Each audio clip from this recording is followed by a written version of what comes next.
Hello friends, તો last લેક્ચરમાં આપણે જોઈ ગયા કે પ્રેરણ દ્વારા વિદ્યુત ભારનું કેવી રીતે ઉત્પન્ન થાય છે, બરોબર. તો આપણે ત્યાંથી જ કન્ટિન્યુ કરવાનું છે કે જ્યાંથી આપણે સ્ટોપ કર્યું હતું. તો આપણે જોઈ ગયા કે કેવી રીતે સળિયાને આ ગોળાની બાજુમાં લઈ જવામાં આવે છે અને આ ગોળો દ્વારા આમાં પાછો પ્રેરિત વિદ્યુત ભાર ઉત્પન્ન થાય છે અને આ ગોળાને ગ્રાઉન્ડિંગ દ્વારા વીજભારિત રહેવા દેવામાં આવે છે, બરોબર.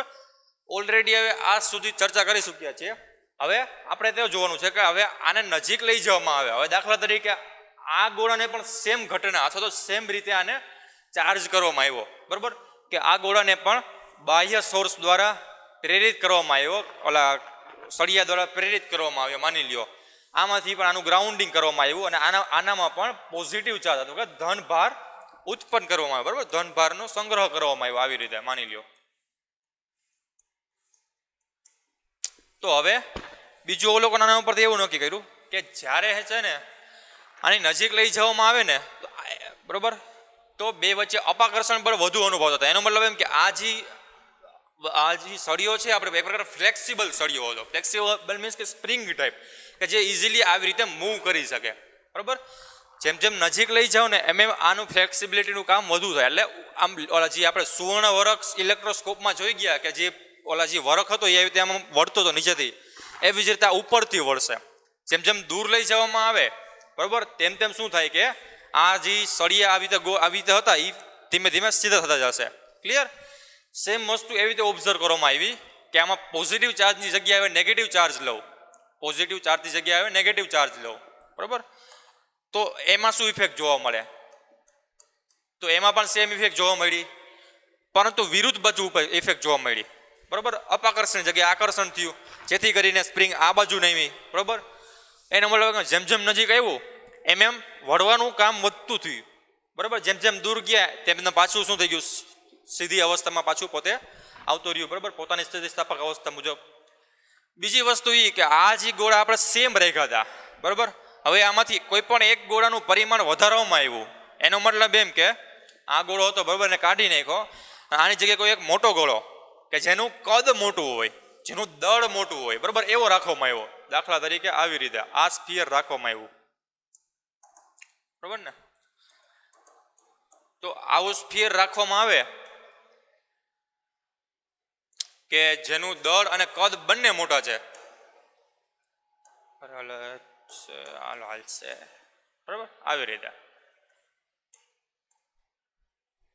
તો જોવો જોઈએ આનું પરિમાણ ને દળ બે મોટા થઈ ગયા, પરંતુ આમાં જેટલો ચાર્જ હતો વિદ્યુત ભાર એટલો જ વિદ્યુત ભાર આમાં રાખવામાં આવ્યો, બરોબર. જેટલો વિદ્યુત ભાર આમાં હતો એટલો જ વિદ્યુત ભાર આમાં રાખવામાં આવ્યો. આમાં કેટલા વિદ્યુત ભાર છે જોવો જોઈએ, 6 જેટલા છે. તો આમાં પણ 6 જેટલા વિદ્યુત ભાર રાખવામાં આવે, બરોબર ને. 1 2 3. ફરીથી સેમ એક્સપેરિમેન્ટ થયો, બરોબર. હવે છે ને આ ભાગ રહ્યો, બરોબર, એ શું થવું જોઈએ આના દળને કારણે કે આમાં એક પ્રકારે ઓછું બળ લાગવું જોઈએ, કારણ કે આનું શું થઈ ગયું, દળ વધી ગયું ને આની કમ્પેરિઝનમાં. પરંતુ હકીકતમાં સેમ જ બળ લાગ્યું. શું કામ? કારણ કે જેટલું અપાકર્ષણ બળ આ ગોળાને લગાડતો હતો ને એટલું જ અપાકર્ષણ બળ આ ગોળાને લગાડતો હતો. એનો મતલબ એમ કે વિદ્યુત ભાર રહ્યો, બરોબર, એ દળ ઉપર આધાર નથી. દાખલા તરીકે આપણે એવું માની લઈએ કે એક કણ છે આપણી પાસે, નાનો કણ, બરોબર. બિગ બેંગ પછી જે આપણે કણ ઉદ્ભવ્યા હતા એમાંથી એક નાનો કણ છે અને એનાથી એક મોટો કણ છે. ક્લિયર? તો આ કણમાં એક પ્રોટોન રહેલો છે વચ્ચે. સેમ વસ્તુ આ મોટા કણમાં પણ પ્રોટોન રહેલો છે. દાખલા તરીકે આનું જે દળ રહ્યું, બરોબર, એ 10⁻25 કિલોગ્રામ છે માની લઈએ, જ્યારે આનું દળ રહ્યું 10⁻10 કિલોગ્રામ છે, બરોબર ને. તો આ જે ઘાત જેની મોટી ને, બરોબર, માઇનસમાં ઘાત જેની મોટી ને એનું દળ નાનું. શું કામે? કારણ કે માઇનસ ઘાત એટલે શું થાય કે 1/છેદમાં આવી રીતે લખી શકીએ ને કે 1/10⁻⁻ પછી અથવા પ્લસ થઈ જાય છેદમાં જાય એટલે, તો 1નો આટલામો ભાગ થાય. સેમ વસ્તુ 1/10⁻10 ભાગ, બરોબર, 10ની ઘાતનો 10મો ભાગ. એનો મતલબ એમ કે આ જે વસ્તુ રહી, આ વસ્તુ 1નો આટલા ભાગ કરવો પડે, 1ના આટલા ભાગ કરવો પડે, બરોબર. તો આ આવી રીતે દેખાડી શકીએ કારણ કે આના ભાગ નાના છે એકની પાછળ 10 મીંડા જ આવશે, જ્યારે એકની પાછળ 25 મીંડા આવશે, જેથી કરીને આનું દળ નાનું થશે, બરોબર. તો આ જે દળ રહ્યું, તમે 11માં ભણી ગયા છો, બરોબર.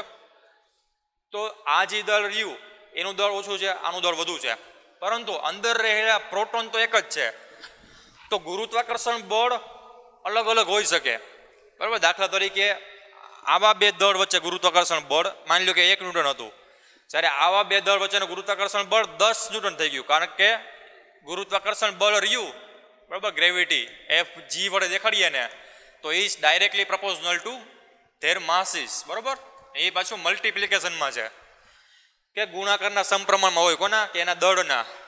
પરંતુ ચાર્જ ફોર્સ રહ્યું, બરાબર, કે જે આ ઇલેક્ટ્રિક ફોર્સ રહ્યું તે તો કોના ઉપર આધાર રાખે, ખાલી આની અંદર રહેલી બીજી લાક્ષણિકતા ઉપર, ચાર્જ ઉપર, દળ ઉપર આધાર રાખતો નથી. એનો મતલબ એમ કે આના ઉપર જેટલું વિદ્યુત બળ લાગશે ને, બરાબર, આમાં માની લો કે પ્રોટોન હતા સેમ વિદ્યુત ભાર આની ઉપર પણ લાગશે. દાખલા તરીકે આ બે બળ વચ્ચે, બરાબર, આ બે ગોળા વચ્ચે વિદ્યુત બળ રહ્યું તે 10 ન્યૂટન લાગતું હતું, માની લ્યો. અંતર માની લો કે આર હતું, બે વચ્ચેનું અંતર આપણે રાખી લઈએ આર, સેમ અંતર આ બે ગોળા વચ્ચેનું રાખી લઈએ, બરાબર. આ બે ગોળા વચ્ચેનું સેમ અંતર રાખી લઈએ આર. તો આની વચ્ચે ઉત્પન્ન થતું વિદ્યુતીય બળ પણ 10 ન્યૂટન જ રહેશે. એનો મતલબ એમ કે આજે આપણે બે ગોળાની ચર્ચા કરી લઈએ તો આની સાઇઝ ઉપર આધાર રાખતું નથી. વિદ્યુતીય બળ રહ્યું, બરાબર, એ સાઇઝ ઉપર આધાર રાખતું નથી કે દળ કેટલી સાઇઝનું છે, એનું કદ કેટલી સાઇઝનું છે. એમાં અંદર રહેલા વિદ્યુત ભારના જથ્થા ઉપર આધાર રાખે. ક્લિયર? આમાં આપણે ગુરુત્વાકર્ષણ બળની અસરને, ઇફેક્ટને અવગણી છીએ, અને બીજી વસ્તુ એ કે આની ઇનર્શિયાને પણ અવગણી છીએ, બરાબર. નકર તો આને ધક્કો મારવો હોય, કોઈ પણ વસ્તુ હોય, ઇનર્શિયા, બરાબર, આપણે તમે ભણી ચૂક્યા 11માં જડત્વ કહેવાતું, એ વસ્તુને આપણે અવગણી છે. આપણે ખાલી પ્યોર કે જે અલગ કરેલું તંત્ર હોય, બરાબર, કે જેને એક પ્રકારે આઈડેન્ટિકલ પ્રયોગ કહેવાય, કે જેમાં બીજા બધા જ પદાર્થોને અવગણવાના, બીજી બધી જ ઘટનાને અવગણવાની, કે જે આપણા અવલોકનો, કે જે આપણો ફંડામેન્ટલ નિયમ છે એને સમજવામાં મદદરૂપ બને. દાખલા તરીકે ગુરુત્વાકર્ષણ બળનું આપણે મૂલ્ય શોધવું હોય તો આ એક પેન રાખવું ને એક પીછું રાખવું, બેયને પાડું તો પેન પહેલાં પડી જશે, પીછું પછી ભરશે. શું કામે? તો ગુરુત્વાકર્ષણના બળ મુજબ આપણને એવું થવું જોઈએ કે બેય ઉપર બળ અલગ અલગ લાગે છે, પરંતુ ગ્રેવિટી રહી બેયમાં સેમ જ લાગે છે. એનો મતલબ એમ કે આ જેટલી સ્પીડમાં નીચે જવું જોઈએ એટલી સ્પીડમાં પીછું પણ નીચે જવું જોઈએ, બરાબર ને. છતાં પણ પેન શું કામ પહેલાં પહોંચી જાય છે?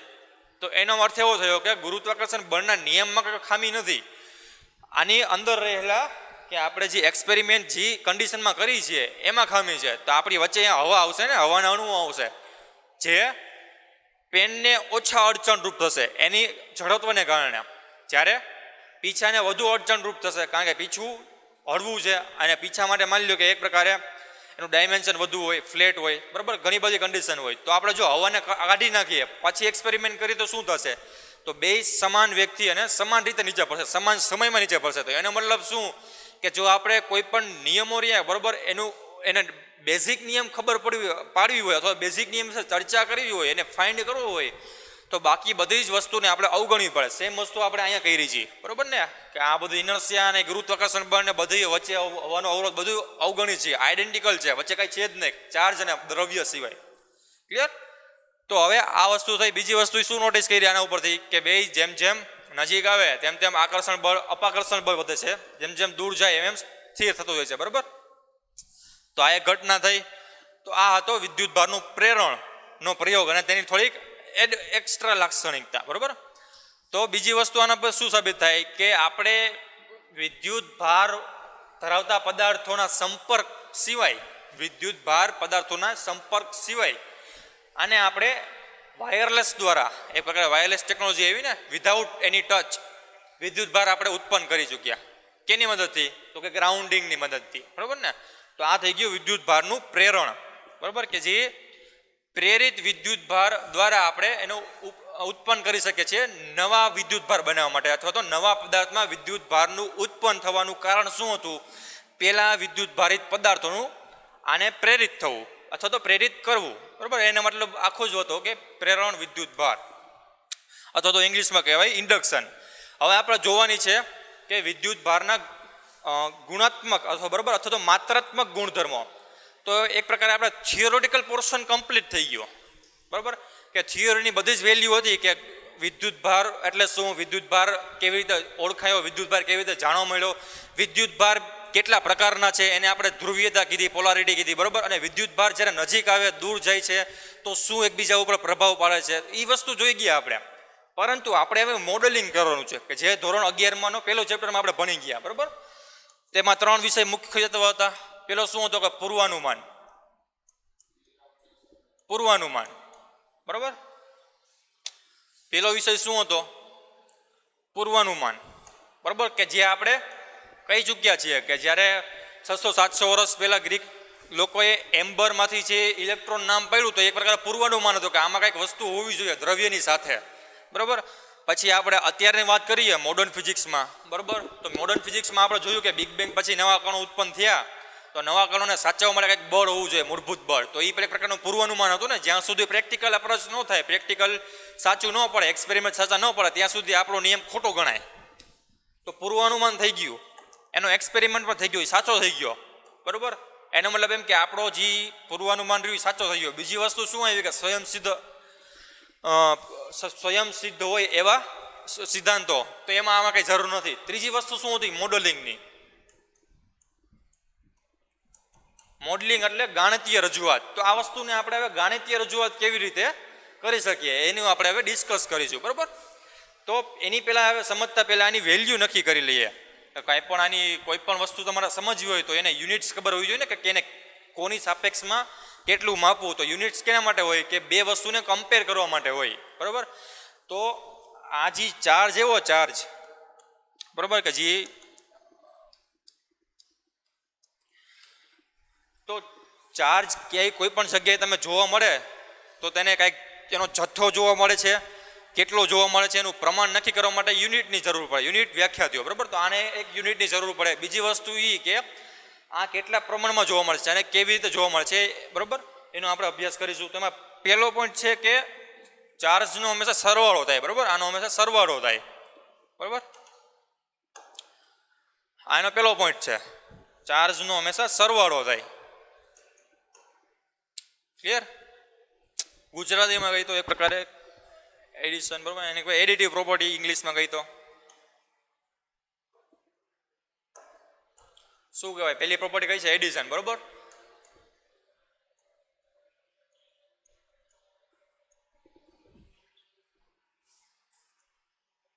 અથવા તો આપણે એને ગુજરાતીમાં લખીએ કે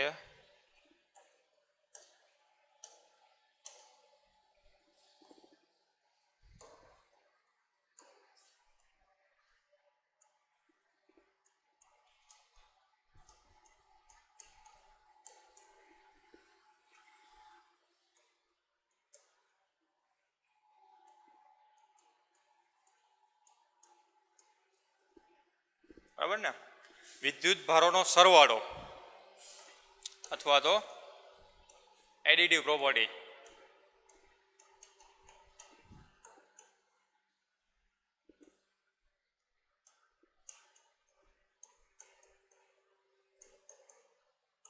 ઓફ ચાર્જ. તો આનો મતલબ શું કે તમે સદિશ અને અદિશ રાશિ ભણી ચૂક્યા છો. તો અમુક રાશિ એવી હોય કે જેને દિશાની જરૂર પડે, મૂલ્યની જરૂર પડે. દાખલા તરીકે તમારું બાઇક, તો તમને એમ પૂછે કે તમે કેટલી ઝડપથી જઈ રહ્યા છો અને તમે કઈ બાજુ જઈ રહ્યા છો બરાબર. તમને એમ પૂછે કે તમારી વેગમાં અથવા તો તમારો વેગ શું છે, તો તમે શું કહેશો કે હું આ દિશામાં બરાબર, પૂર્વ દિશામાં, પશ્ચિમ દિશામાં કે કોઈ પણ દિશામાં આટલી ઝડપથી જઈ રહ્યો છું. તો એનો મતલબ શું કે જે વેગ રહ્યો ને, વેગ તે બે ક્વોન્ટિટીનો બનેલો છે. ઝડપ એટલે કાંઈ નહીં, ખાલી એનું મૂલ્ય પ્લસ દિશા બરાબર. ખાલી ઝડપ પૂછો તો તમે એમ પૂછી શકો, તમે એમ કહી શકો કે મારી ઝડપ ખાલી 20 કિલોમીટર પર અવરની છે, પરંતુ તમે કઈ બાજુ જઈ રહ્યા છો એ ખબર ન પડે. એને જાણવા માટે તમારે એને પૂછવું પડે કે વેગ. તો વેગ રહી એને શું કહેવાય? સદિશ ક્વોન્ટિટી કહેવાય. જ્યારે ઝડપને અદિશ ક્વોન્ટિટી કહેવાય. ઝડપને સદિશ ક્વોન્ટિટી કેવી રીતે બનાવી શકાય? તો એમાં દિશા ઉમેરીને એક પ્રકારે તમે એમ પણ કહી શકો ને કે ઝડપમાં દિશા ઉમેરી દો એટલે શું થઈ ગયું? વેગ થઈ ગયો. સેમ વસ્તુ આમાં પણ જોવા મળશે. તો ચાર્જ રહ્યો ચાર્જ, બરોબર, એ અદિશ રાશિ છે. એનો મતલબ એમ કે એની દિશા ન હોય. દાખલા તરીકે દળ રહી અદિશ રાશિ છે, બરોબર, તો તમે એમ કહો કે કરિયાણાની દુકાને કઈ વસ્તુ લેવા જાઓ કે મારે 10 કિલો ચોખ્ખા જોઈએ છે, તો તમને કરિયાણા ભાઈ એમ ન પૂછે કે કઈ દિશાવાળા ચોખ્ખા જોઈએ, પૂર્વ દિશાવાળા ચોખ્ખા જોઈએ કે પશ્ચિમ દિશાવાળા, બરોબર, કારણ કે અદિશ રાશિ છે. તો એનો મતલબ એમ કે દરેક જગ્યાએ એની વસ્તુ અને એની વેલ્યુ સેમ હશે. અદિશ રાશિનો મતલબ એવો થાય છે, બરોબર, કે અદિશ રાશિ રહી તેને કહેવાય સમાંગ રાશિ, બરોબર, કે જેનો ગુણધર્મ રહ્યા ને એ બધી જ દિશામાં બધા જ સમયે સમાન રહેતા હશે, એટલા માટે એને અદિશ રાશિ પાડવામાં આવ્યું છે, બરોબર. એનું મૂલ્ય ભલે બદલાઈ શકે. દાખલા તરીકે તમે પૃથ્વી ઉપર જે 10 કિલોનો ઓબ્જેક્ટ હોય એ ચંદ્ર ઉપર 10⁻6 કિલોનો ઓબ્જેક્ટ થઈ જાય, છઠ્ઠા ભાગનો થઈ જાય. દાખલા તરીકે 60 કિલોનો ઓબ્જેક્ટ હોય, 60 કિલો દળ ધરાવતી વસ્તુ પૃથ્વી પર હોય, તો એ ચંદ્ર ઉપર જશો તો એ 10 કિલો થઈ જશે. તો એ એક મેથેમેટિકલ વસ્તુ બદલી ને, મોડેલિંગ બદલું, એને ગુણધર્મ બદલા ના, દળ તો એટલું જ છે, દળ એટલું જ છે. બદલું શું કે જે આપણે જે માનવ નિર્મિત એકમો રહે ને એ બદલાય છે, બરોબર ને. તો એનો મતલબ એમ કે અદિશ રાશિ રે અદિશ રાશિ, બરોબર, કે જે અદિશ રાશિ રહી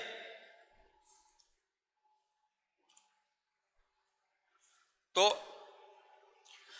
અદિશ રાશિનો સમાવેશ એક ચાર્જ પણ અદિશ રાશિમાં આવે છે, બરોબર. તો દાખલા તો એનો સરવાળો ખાલી બાદબાકી જ થાય. જ્યારે સદિશ રાશિમાં શું થાય કે દિશાઓનો સરવાળો બાદબાકી પણ કરી શકીએ અને મૂલ્યનો પણ સરવાળો બાદબાકી કરી શકીએ. દાખલા તરીકે એક વસ્તુ આમ જઈ રહી હોય, અચાનકની આમ જતી હોય, બરોબર, આ એક્સ દિશા છે, બરોબર, આપણે આમાં જોઈ લઈએ કે એક્સ દિશા અને વાય દિશા હોય,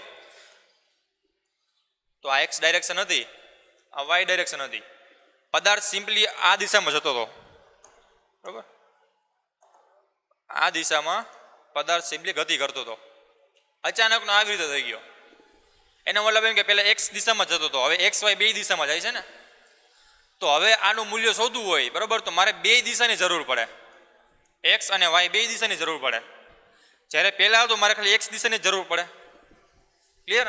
એનો મતલબ એમ કે આમાં મૂલ્ય પ્લસ દિશા બેયનો સમન્વય થાય છે, બરોબર, બેયનો સરવાળો અથવા બાદબાકી થાય છે એક પ્રકારે. જ્યારે અદિશ રાશિમાં એની જરૂર નથી, અદિશ રાશિમાં ખાલી મૂલ્યની જ જરૂર પડે. ક્લિયર? તો આપણી પાસે આ એક અદિશ રાશિ છે, જેને બેન્જામિન ફ્રેન્કલીએ શું કીધું હતું કે આપણી એક્સ લાઈન હોય, બરોબર, તો આમાં 0 હોય, અહીંયા આ બાજુ બધી પોઝિટિવ વેલ્યુ જતી હોય આવી રીતે, બરોબર ને, આ બાજુ બધી પોઝિટિવ વેલ્યુ જતી હોય, જ્યારે આ બાજુ બધી નેગેટિવ વેલ્યુ જતી હોય છે. હવે આ બેનો ક્વોન્ટિટીનો આપણે કેટલું એકબીજાથી દૂર રહેલા છે, તો એના માટે શું કરવું પડે? સિમ્પલી સરવાળો કરી નાખી. દાખલા તરીકે અહીંયા 2 હોય, બરોબર, અહીંયા દાખલા તરીકે અહીંયા 2 આવેલો છે અને અહીંયા -2 હોય છે, તો આ બે વચ્ચે કેટલાનો તફાવત છે એ ફાઇન્ડ કરવો હોય તો તફાવતનો મતલબ શું થાય કે એક ક્વોન્ટિટી બીજી ક્વોન્ટિટીથી કેટલી દૂર પડેલી છે એ તફાવત કહેવાય. સરવાળોનો મતલબ શું થાય કે એક ક્વોન્ટિટી કરતાં બીજા ક્વોન્ટિટી કેટલી વધારે છે. તો જોવો જોઈએ આ બેનો સરવાળો કરો જોઈએ તો કેટલી વધારે છે, તો એનો સરવાળો કેટલો આવશે? 0. એનો મતલબ એમ કે બે સમાન વેલ્યુના ધરાવે છે, બરાબર, ખાલી દિશા અલગ અલગ છે. સમાન શું દેખાડે છે? મૂલ્ય દેખાડે છે, જેથી કરીને આપણને 0 મળ્યા. સેમ વસ્તુ બાદબાકી કરો છો તો 2 - -2 = 4. એનો મતલબ એમ કે બે વચ્ચે કેટલો તફાવત છે? 4નો. એનો મતલબ એમ કે આ જે ક્વોન્ટિટી હશે એ બીજી ક્વોન્ટિટી કરતાં 4 જેટલી વધારે છે, અથવા તો 4 ગણી અથવા તો 4 યુનિટ 4 એકમ વધારે છે, બરોબર. તો આથી સરવાળો બાદબાકી આ કહેવાય બેઝિક સરવાળો બાદબાકી. સેમ વસ્તુ બેઝિક વસ્તુ આમાં જોવા મળશે કે આપણી પાસે કોઈ પણ પ્રકારનો ચાર્જ રહેલો, કે જે પોઝિટિવ ચાર્જ હોય તોય પણ ભલે અને નેગેટિવ ચાર્જ હોય તોય પણ ભલે, બરાબર, આપણી પાસે કોઈ પણ પ્રકારનો ચાર્જ રહેલો હોય.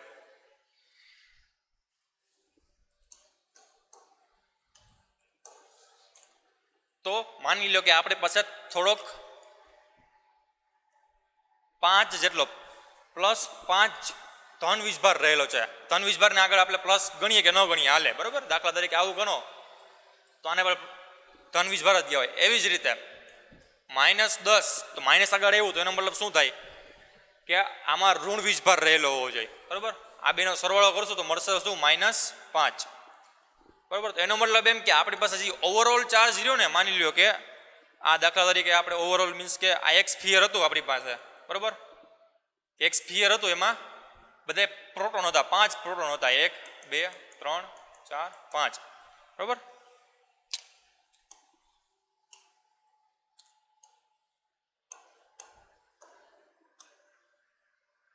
સેમ વસ્તુ બીજું સ્ફિયર હતું કે જેમાં 10 ઇલેક્ટ્રોન હતા.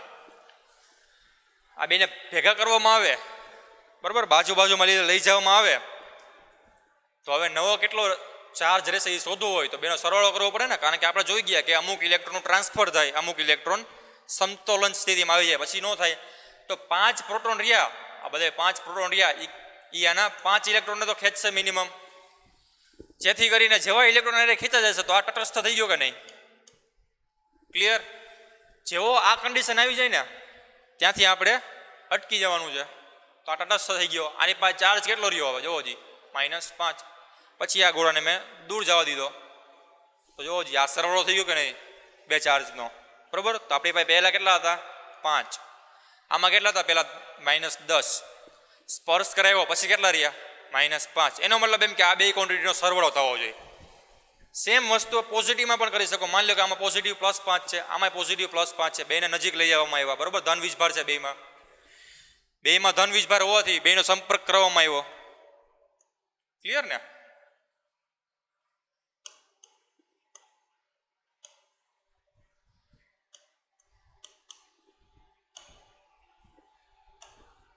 ક્લિયર? હવે જોવો જોઈએ બેમાં સમાન વીજભાર હોય તો હવે જેટલા ફોર્સથી આના ઇલેક્ટ્રોનને ખેંચશે એટલા જ ફોર્સથી આ પ્રોટોન રહ્યા એ આના ઇલેક્ટ્રોનને ખેંચશે. એનો મતલબ એમ કે આમાં હવે ઇલેક્ટ્રોનનું ટ્રાન્સફર થશે નહીં, ઇલેક્ટ્રોનની આપલે થશે નહીં. તો આને આપણે એક તંત્ર ગણતા હોઈએ, આને એક સિસ્ટમ ગણી નાખીએ તો આખા સિસ્ટમમાં ટોટલ કેટલો ચાર્જ રહેલો છે? તો કે આની પાસે +5 છે, આની પાસે +5 છે, તો ટોટલ કેટલો થયો? +10, બરોબર ને? તો આ પ્રમાણે સરવાળો થયો. એનો મતલબ એમ કે કોઈ પણ ચાર્જ લ્યો કે જેની ક્વોન્ટિટી કંઈ પણ હોઈ શકે, બરોબર, જેની ક્વોન્ટિટી કોઈ પણ હોઈ શકે, ક્વોન્ટિટીમાં કંઈ છે નહીં, તો આપણે એકને કહી દઈએ +q ચાર્જ કે આટલો ચાર્જ લીધો. બીજી હોય આપણી પાસે અહીંયા કહી દો -q ચાર્જ. તો હંમેશા આ બેનો સરવાળો કંઈક આપણને પોઝિટિવ મળશે અથવા નેગેટિવ મળશે, બરાબર, q પ્રાઇમમાં. આ રીતે દેખાડી શકીએ સિમ્પલી, બરાબર. આ સરવાળાનો બાદબાકીનો જ નિયમ છે કે જે પોઝિટિવ હોય છે એનો સરવાળો થશે, બે વિજાતીય હોય તો એનો બાદબાકી થાય, સિમ્પલી બાદબાકી, કારણ કે એને દિશાની જરૂર નથી. તો આ પહેલો નિયમ થઈ ગયો, બરાબર. આમાં કંઈ લિમિટ નથી કે આટલાનો સરવાળો થઈ શકે, આટલાનો સરવાળો ન થઈ શકે, બરાબર. બીજું શું છે? કન્ઝર્વડ ક્વોન્ટિટી છે, બરાબર. બીજી આપણી પાસે ક્વોન્ટિટી કઈ છે? કન્ઝર્વડ ક્વોન્ટિટી છે. તો કન્ઝર્વડ ક્વોન્ટિટીનો મતલબ શું થાય? કે સંરક્ષિત રાશિ છે આ, બરાબર. આપણી પાસે આ જે વસ્તુ રહી સંરક્ષિત રાશિ છે.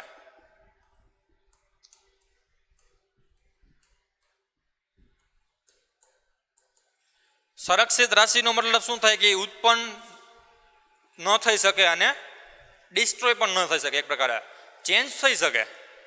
દાખલા તરીકે ઉર્જા સંરક્ષણનો નિયમ, તો એ થર્મોડાયનેમિક્સનો નિયમ છે. આ સંરક્ષિત રાશિ, બરાબર, બધી વસ્તુ રાશિ એક પ્રકારે અલગ અલગ આપણે નિયમ ઉપરથી જ મળે છે, સમિતિ ઉપરથી જ મળે છે. તો થર્મોડાયનેમિક્સનો નિયમ લઈ લે તો એમાં શું કહેવા માંગે છે? પહેલો નિયમ, બરાબર, તો ઝીરોથ નિયમ જે આવતા હોય એમાં એવું કહેવા માંગે છે કે જે આખા બ્રહ્માંડમાં બધી ઉર્જા રહીને, બરાબર, એ સંરક્ષિત છે, ફિક્સ્ડ રાશિ છે, એમાં વધારે તમે એક્સ્ટ્રા ઉમેરી ન શકે. દાખલા તરીકે દરિયો હોય, આપણે એક પ્રેક્ટિકલ ઉદાહરણ લઈએ તો દરિયામાં તમે ડોલ રેડો, બરાબર, તો એ ડોલમાં પછી પાણી હોય, પાણી ક્યાંથી લઈ આવશો? તમે ઘરમાંથી લઈ આવશો? હા, તો ઘરમાંથી લઈ આવશો, તમારા ઘરમાંથી ઓછું થયું ને. આખી પૃથ્વીમાં પાણી માની લો કે જેટલું હોય એટલું. દાખલા તરીકે આખી પૃથ્વી હોય, બરાબર, આખી પૃથ્વીમાં તમે પાણી માની લો કે 10 લીટર છે, માની લો 10 લીટર છે, બરાબર. તો આખી પૃથ્વીમાં આટલું પાણી રહેલું છે, તમારા ઘરથી માંડીને દરિયામાં, બરાબર. દરિયામાં માની લો કે સૌથી મોટો ભાગ છે એટલે આટલો ભાગ કવર કરે છે, આટલો ભાગ દરિયો કવર કરે છે, બરાબર, કે જેમાં 7 લીટર પાણી દરિયો રોકે છે. તો બાકીનું 3 લીટર પાણી રહ્યું એ આપણા ઘરમાં આવી ગયું હોય કે નહીં? આ વસ્તુ ક્લિયર? એનો મતલબ એમ કે હવે તમે તમારા ઘરમાંથી 1 લીટરની બાલટી રહ્યો અને તમે દરિયામાં નાખો, ઓબ્વિયસલી કંઈ ફેર તો પડવાનો નથી, કારણ કે દરિયો વાસ છે, મોટો છે, બરાબર. 7 લીટરની કમ્પેરિઝનમાં તમે ખાલી 1 જ લીટર નાખો છો, બરાબર, અથવા તો તમે એમ કહ્યું કે 10 ml નાખો છો, બરાબર. આપણે ml લઈએ, આવડું નાનું ઢાંકણું નાખીને એમાં નાખો છો, એને કંઈ ફેર પડશે ને? ઓબ્વિયસલી ફેર નહીં પડે, મોટા લેવલે ફેર નહીં પડે ને, તમે જોવામાં તમને દરિયો કંઈ મોટો નહીં થઈ જાય.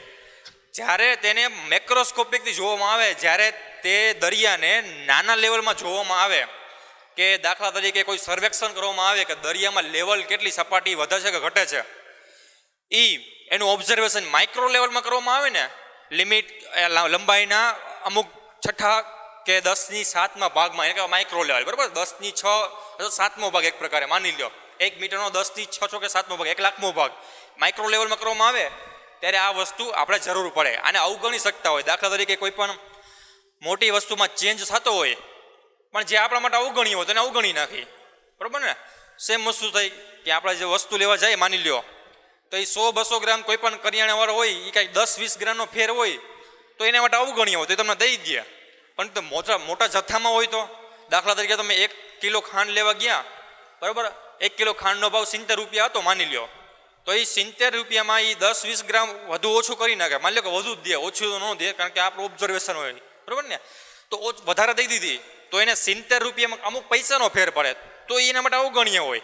પરંતુ તમે 1 કિલો જગ્યાએ 1000 કિલો ખાંડ લેવા ગયા તો એ 1000 કિલો રહ્યા એ એને 10 પૈસા, કારણ કે 1 કિલો એ 10 પૈસાનો ઘાટો આવે, તો 10 ગુણ્યા 1000 પૈસા થાય, બરાબર ને. આટલા પૈસા એટલે 10,000 પૈસા. આને ભેગા 100 ડાયરેક્ટ 100 રૂપિયાનો ઘાટો આવે. તો આના માટે એક પ્રકારે અવગણ્ય વસ્તુ કહેવાય, બરાબર ને. કે જ્યારે મોટા જથ્થામાં એને માઇક્રોસ્કોપ લેવામાં જવામાં આવે ત્યારે આ શું થયો, વધારે મોટો થઈ ગયો. આ તો સેમ વસ્તુ આમાં હોય. ક્લિયર? તો કહેવાનો મતલબ એમ કે આમાંથી તમે ગમે તેટલું પાણી નાખશો, એકમાંથી ઓછું થાય, એકમાં વધશે. સરવાળો ટોટલ કેટલો થાય? 10 લીટર થાય ને. ક્લિયર? તો સંરક્ષિત રાશિનો મતલબ પણ કંઈક એવો જ છે. બીજી વસ્તુ એ કે પાણી રહ્યું, પાણી તો કોકને એમ થાય કે માની લો કે મારી પાસે આમાં દરિયામાં તો 7 લીટર હતું જ, બરાબર, દરિયામાં 7 લીટર હતું, મારી પાસે 3 લીટર હે. હવે મેં કોઈ પણ રીતે આ 3 લીટરમાંથી છે ને 1 લીટર રહ્યું ને, બરાબર, એને મેં ઉડાડી નાખ્યું, બાષ્પીભવન કરી નાખ્યું, એને એ જોતું જ નથી, મારા ઘરમાં જોયો જ ને વધારે પાણી, બરાબર ને. તો આ 2 લીટરમાંથી, સોરી 3 લીટરમાંથી એને 1 લીટર રહ્યું, બરાબર, એનું બાષ્પીભવન કરી નાખ્યું. એનો મતલબ એમ કે એને પ્રવાહી સ્વરૂપમાંથી એને વાયુ સ્વરૂપમાં હવામાં ઉડાડી દીધું, એટમોસ્ફિયરમાં વયું ગયું. તો પણ સિસ્ટમ આને આપણે આખી ગણી નાખીએ, આને ટોટલ કેટલું થાય? માની લો કે હવા હોય તો હવામાં પાણી તો રહ્યું ને અહીંયા, બરોબર ને. પાણીમાંથી H2O માં માની લો કે H2 નથી ગયા, H2O નું આપણે વિઘટન નથી કર્યું, પણ H2O ને આપણે વાયુ સ્વરૂપમાં કન્વર્ટ કરી નાખ્યું. ક્લિયર ને? તો પાણી કેટલું રહ્યું આખામાં? 7 લીટર જમીનમાં, 2 લીટર ઘરે, 1 લીટર આ ગાંડાની જેમ હવામાં આઠા મારે એ, બરોબર. તો ટોટલ કેટલું થાય? 10 લીટર થયું. હજી કોઈક સંકી માણા હતો બુઢ્ઢો, બરોબર, કે એને એમ કીધું કે મેં આમાં જે H2O ના જે મોલેક્યુલ છે ને એને તોડ નાખ્યા, તો પાણી રહેશે જ નહીં, બરોબર. તો H2O ના મોલેક્યુલ તોડ નાખો તો H2O અલગ થઈ ગયો અને O2 અલગ થઈ ગયો, બરોબર ને. તો આ વસ્તુ પણ શું દેખાડે? પાણી દેખાડે કે નહીં? સમજાય ને? આને તોડ્યું તો પાછો આને જોડી પણ શકો ને, બરોબર. આ વસ્તુ તોડી, H2O2 રહ્યો તો આને જોડી પણ શકો કે નહીં? કોઈ પણ ક્રિયા દ્વારા તોડી નાખી તો કોઈ પણ વસ્તુ દ્વારા જોડી પણ શકાય છે. રિવર્સિબલ પ્રક્રિયા પણ થઈ શકે છે. જેથી કરીને ટોટલ કરશો એટલે એ એટલું જ રહે, બરોબર. એટલે એ પ્રકૃતિ તમારા નિયમ મુજબ ન હાલે, એના નિયમ મુજબ જ હાલશે. કે તમે ગમે તેટલું મથામણ કરો, H2 માંથી માની લો કે આમાંથી પ્રોટોન ને ઇલેક્ટ્રોન ને બધું દૂર કરી નાખ્યું, આમાં ક્વાર્ક્સમાં વયા ગયા, તો એ ક્વાર્ક્સને મળીને પણ પ્રકૃતિ પાસે એટલી પાવરફુલ તાકાત છે કે ક્વાર્ક્સને મળીને પણ H2O બનાવી શકે છે, બરોબર ને. એટલે આ પ્રમાણે સંરક્ષિત રાશિ છે. કઈ? ચાર્જ. કે જે પદાર્થ ઉપરથી ચાર્જ લઈને આવે ને એ એના આખા જીવનકાળ દરમિયાન એની પાસે ચાર્જ હંમેશા એટલો રહે જ છે, બરોબર. સંરક્ષિત રાશિ છે. તો આપણે એવું કહી શકીએ કે આખા તંત્રમાં આપણે ગણતા હોય, ગમે આખા બ્રહ્માંડમાં ગણતા, આખા બ્રહ્માંડ એક તંત્ર ગણ નાખીએ તો એમાં ચાર્જ હંમેશા ક્વોન્ટાઇઝ્ડ હોય, જેટલો પહેલા હોય ને એટલો જ રહે. એનો મતલબ એમ કે આપણે એને એવું લખી શકીએ, Q initial summation of Q initial is equal to summation of Q final. કે જેટલો ચાર્જ તમારી પાસે ટોટલ હતો ને, આ સરવાળો દેખાડે, બીજું કાંઈ નહીં, બધા ચાર્જનો સરવાળો તમે કરી નાખો, એટલો જ ચાર્જ કોઈ પ્રક્રિયા દરમિયાન પછી પણ એટલો જ રહેશે. તો આ સંરક્ષણનો નિયમ થયો, વધારે કંઈ છે નહીં આમાં સંરક્ષણના નિયમ, બરોબર. બીજી વસ્તુ એ કે સંરક્ષણનો નિયમ થઈ ગયો. માની લ્યો કે હવે મેં આમાંથી આ ચાર્જ હતો બરોબર, આમાંથી અમુક પ્રકારનો ચાર્જ છે ને, દાખલા તરીકે મેં આમાંથી 10 જેટલો ચાર્જ 10 જેટલા ઇલેક્ટ્રોન મેં હાવ બહાર જ જવા દીધા, પૃથ્વીની બહાર જવા દીધા. તો પૃથ્વી ઉપર ચાર્જની અછત થઈ કે નહીં? બરોબર, કે આપણી પાસે પૃથ્વી હતી બરોબર, એમાં ટોટલ ચાર્જ માની લો કે 100 હતા, તો અહીંયા દેખાડશે એમાંથી મેં 90 ચાર્જ પૃથ્વી ઉપર રાખ્યા, 90 ચાર્જને મેં પૃથ્વી ઉપર રાખ્યા, બાકીના 10ને મેં બહાર સ્પેસમાં સૂરજ પાસે જવા દીધા. તો પૃથ્વી પર આપણે ટોટલ કરશું કેટલા રહ્યા? 90. તો ઓબ્વિયસલી પ્રશ્ન થઈ ગયો કે સંરક્ષણનો નિયમ અહીંયા લાગુ નથી પડતો. ના, એવું નથી. આપણે તંત્ર નાનું ગણ્યું છે. તંત્ર જો આપણે સૂર્ય સહિત ગણવામાં આવે તો આપણે પહેલા વાત કરીને ગઈ ને કે તંત્ર આપણે કેવું ગણવાનું? બ્રહ્માંડ જ્યાં સુધી વિસ્તરેલું છે ત્યાં સુધીનું ગણવાનું, જેથી કરીને આ જે વસ્તુ રહી એને આમાં પણ ગણવું પડે, 10માં પણ આમાં એડ થાય, જેથી કરીને એમાં +10 થાય અને નોટ ઇક્વલ ટુમાં કન્વર્ટ થઈ જશે. બરાબર ને? આખા તંત્રને તમારે તંત્રને જ એવી રીતે કન્સિડર કરવાનું કે જેમાં આ સંરક્ષણના નિયમ લાગુ પડે. આગળ અભ્યાસ તમે કદાચ 11માં કરી ચૂક્યા હશો કે તંત્ર કોને ગણવું. બરાબર, ફ્રી બોડી ડાયાગ્રામ એક પ્રકારે તંત્ર જ છે. તો આ જ વસ્તુ છે કે તમે કેવું તંત્ર ઉપયોગમાં લ્યો છો એના ઉપર નિર્ભર રાખે તમારો સંરક્ષિત ક્વોન્ટિટી કેવી છે. કારણ કે સંરક્ષણ તો હંમેશા થાય જ છે. બીજું ઉદાહરણ છે ક્ષયનું. દાખલા તરીકે ન્યુક્લિયસ હોય એની અંદર, બરાબર, આપણી પાસે ન્યુક્લિયસ છે. ન્યુક્લિયસની અંદર આપણે ખબર છે પ્રોટોન અને ન્યુટ્રોન બે રહેલા હોય. બરાબર, હવે અમુક ન્યુક્લિયર રિએક્શન એવી પણ હોય કે જેમાં આ ન્યુટ્રોનનું પ્રોટોન પ્લસ ઇલેક્ટ્રોનમાં રૂપાંતર થાય. તમારે નવો ચાર્જ ઉત્પન્ન થયો ને. પહેલા કેટલો ચાર્જ હતો? 0 ચાર્જ હતો ને. પહેલા આપણી પાસે 0 ચાર્જ હતો. બરાબર, પહેલા આપણી પાસે 0 ચાર્જ હતો. એમાંથી રૂપાંતર કેમાં થયું? એક પોઝિટિવ ચાર્જમાં થયું, એક નેગેટિવ ચાર્જમાં થયું. તો અહીંયા શું સંરક્ષણનો નિયમ લાગુ પાડી શકે? તો જોઈએ આપણે. તો સંરક્ષણનો નિયમ શું કહે છે કે જેટલો ચાર્જ પહેલા હોય ને એટલો ચાર્જ પછી થવો જોઈએ આખા સિસ્ટમનો. તો આખી સિસ્ટમ થઈ ગઈ ને આપણી પાસે. આ ન્યુક્લિયર સિસ્ટમ કોને ગણવી? કે એવી સિસ્ટમ લેવાની કે જ્યાં સંરક્ષણ આપણે ખબર હોવી જોઈએ કે આટલામાં સંરક્ષણ થાય છે. બરાબર, પછી અમુક જગ્યાએ એવું પણ હોય કે તમને ખબર ન હોય કે આ સિસ્ટમમાંથી ક્યાંથી ગયું, એની ડિસ્કશન આપણે પછી કરીશું. પણ આ સિસ્ટમ એટલે આપણી પાસે આટલી થાય, ન્યુક્લિયસની સિસ્ટમ થઈ ગઈ. તો આ સિસ્ટમની અંદર જ આટલું બધું થાય છે. બરાબર, ન્યુક્લિયસની બહારની સિસ્ટમ હોતો તો પણ વધારે સારું. જેમ આપણે સિસ્ટમ મોટી એમ આપણા માટે ઇઝી રહે. બરાબર, કન્ઝર્વેશન લો. તો અહીંયા ચાર્જ કેટલો? Total charge initial is equal to 0 હતો, તો અહીંયા 0 કરી નાખ્યું. તો ફાઇનલ પણ એટલો જ થવો જોઈએ. ફાઇનલ તો આ બેનો સરવાળો કરો છે, જેટલો આ ચાર્જ ઉત્પન્ન થયો હોય ને એટલો જ આ ચાર્જ ઉત્પન્ન થવો જોઈએ.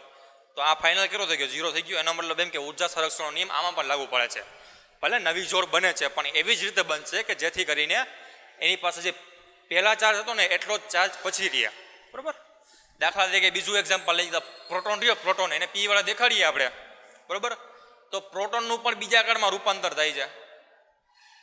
બરાબર, દાખલા તરીકે પ્રોટોન રહ્યો, જેવી રીતે ન્યુટ્રોનનું બીજા આકારમાં રૂપાંતર થાય છે એવી રીતે પ્રોટોનનું પણ અમુક ન્યુક્લિયર રિએક્શન દ્વારા રૂપાંતર થાય છે. તો એનું છે ન્યુટ્રોન પ્લસ પોઝિટ્રોન. તો ચાર્જ જોવો જી કેવા રહી ગયા? સંરક્ષણ થઈ ગયા. આ પ્રોટોન છે કે જે 3 ક્વાર્ક્સનો બનેલો હોય. આ પોઝિટ્રોન છે ઇલેક્ટ્રોનનો એન્ટી પાર્ટિકલ, ઇલેક્ટ્રોનનો વિપરીત ભાઈ, ટ્વિન્સ ભાઈ, કે જેની કેરેક્ટરિસ્ટિક અલગ અલગ છે. બાથોડિયા ભાઈ એ આનું જેટલું દળ એટલું જ આનું દળ હોય, પણ ચાર્જની દ્રષ્ટિએ અલગ અલગ હોય. બરાબર, તો જોવો જી અહીંયા ઉર્જા સંરક્ષણનો નિયમ લાગુ પડે છે. સોરી, વિદ્યુત સંરક્ષણનો નિયમ પ્લસ છે, તો આ બાજુ પ્લસ આવશે, પ્લસ ચાર્જ છે. આ બધું જોવો જી 0 પ્લસ પ્લસ એટલે પ્લસ ચાર્જ. તો એનો મતલબ એમ કે અહીંયા પર લાગુ પડે છે. એનો મતલબ એમ કે ઉર્જા સંરક્ષણનો નિયમ યુનિવર્સલી લાગુ પડે છે. બરાબર, ત્રીજો નિયમ શું છે? તો આપણે ત્રીજો નિયમની ચર્ચા હવે નેક્સ્ટ લેક્ચરમાં કરશું, કારણ કે તે લાંબો નિયમ છે. બરાબર, ત્યાં સુધી થેન્ક યુ.